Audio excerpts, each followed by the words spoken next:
Hello दोस्तों, स्वागत है आपका आपके अपने YouTube चैनल नॉलेज सिस्टम में। और आज का जो वीडियो है वो है आपका उत्तराखंड ओपन यूनिवर्सिटी का गृह विज्ञान प्रास्नातक कार्यक्रम के लिए। तो मास्टर ऑफ आर्ट्स इन अगर होम साइंस का कोर्स अगर आप कर रहे हैं और अगर आप उसका शोध प्रबंध कार्य मतलब रिसर्च प्रोजेक्ट वर्क में अगर आपको ज़्यादा जानकारी नहीं है तो ये वीडियो आपके लिए है। तो सबसे पहले आप यहाँ पे देख लें कि कोर्स का नाम है गृह विज्ञान। मतलब अगर आप होम साइंस से पोस्ट ग्रेजुएशन अगर आप कर रहे हैं तो उसके लिए आपको सिनॉप्सिस बनानी होती है और एक प्रोजेक्ट वर्क आपको सबमिट कराना होता है। तो इस वीडियो में आज मैं इसी के बारे में डिस्कस करने वाला हूं कि किस प्रकार से आप अपना प्रपोजल तैयार करेंगे और कैसे आप अपना प्रोजेक्ट तैयार कर सकते हैं। तो यहाँ पे आप देखो कि एमए गृह विज्ञान जो 4th सेमेस्टर में जो होता है, आपको सबसे पहले अपना प्रोजेक्ट प्रपोजल जो है वो बनाना होता है। और जो भी आपका अध्ययन केंद्र होता है वहाँ पर एक शैक्षिक परामर्शदाता वहाँ पर मिलेगा आपको, और वहाँ पे जाके आपको उससे मार्गदर्शन प्राप्त करना है।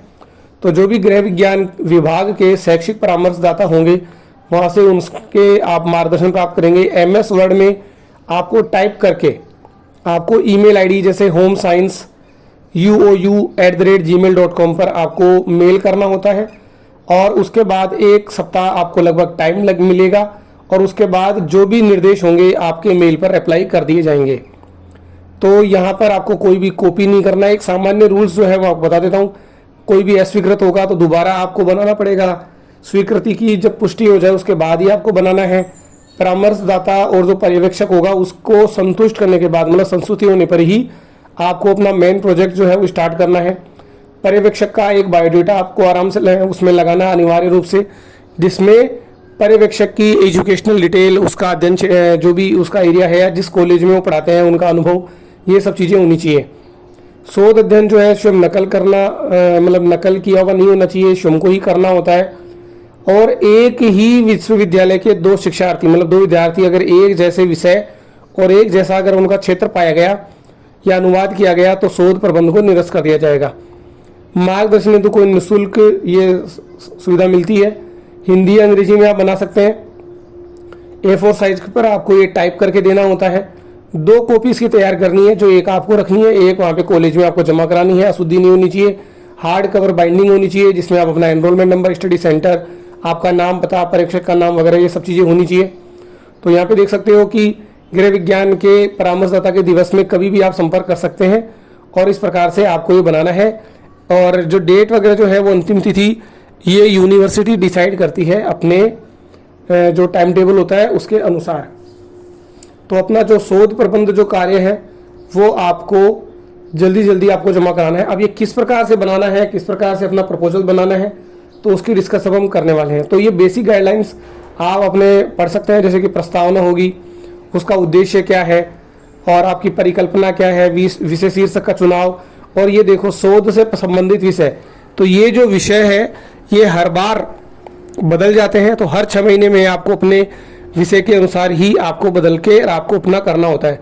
जैसे कि यहाँ पे दिया हुआ है बचपन से किशोरावस्था तक बच्चे के विकास, मानदंड और देखभाल प्रक्रिया में बदलाव। तो यहाँ पर देखो अलग अलग तरीके के टॉपिक दिए हुए हैं। इनमें से किसी भी टॉपिक पर किसी अध्ययन क्षेत्र में आपको एक सर्वे रिपोर्ट बनानी है। ध्यान ये रखना है आपको कोई निबंध नहीं लिखना है, आपको इनके बारे में सर्वे करना है आप अपने अध्ययन क्षेत्र के बारे में।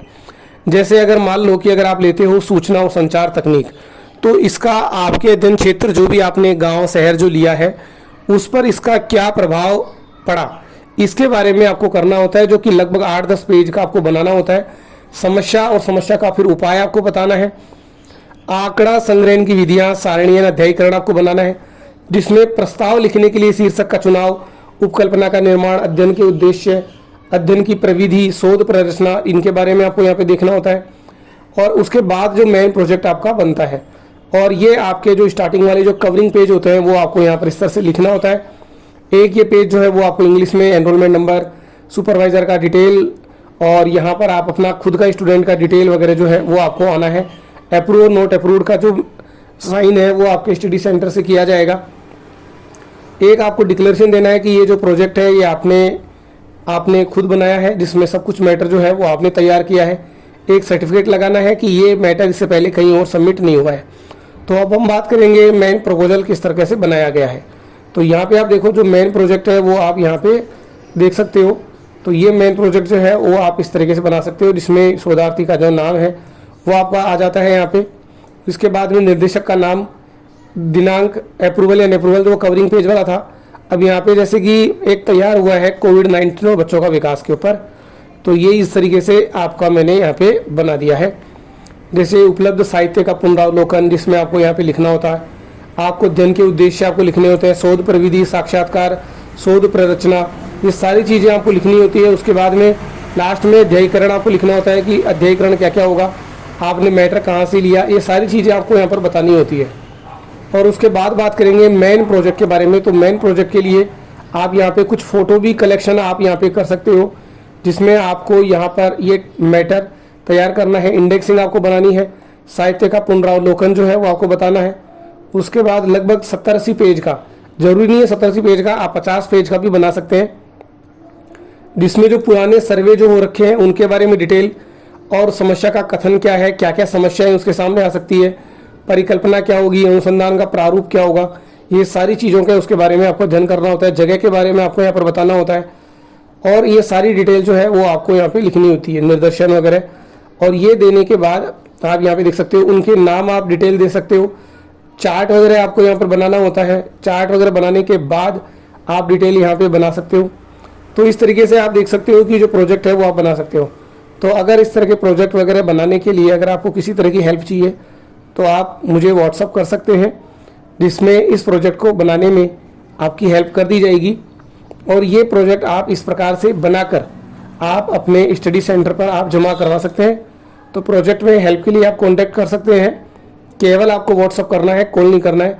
तो यहाँ पर आप देख सकते हैं, ध्यान रखना है कि प्रोजेक्ट जो है वो नकल किया हुआ नहीं होना चाहिए, आपको अपने स्तर पर बिल्कुल अलग से बनाकर आपको यहाँ जमा कराना है। क्वेश्चन आंसर जो है वो आपको यहाँ पर बनाना होता है कि आपको किस प्रकार से इनके क्वेश्चंस रहेंगे। और आप अगर कुछ फोटोग्राफ्स लगाते हैं तो एक फ़ोटो 1000 शब्दों के बराबर होती है, तो वहाँ पर आप बच्चों के साथ कुछ फ़ोटो वगैरह भी लगा सकते हैं।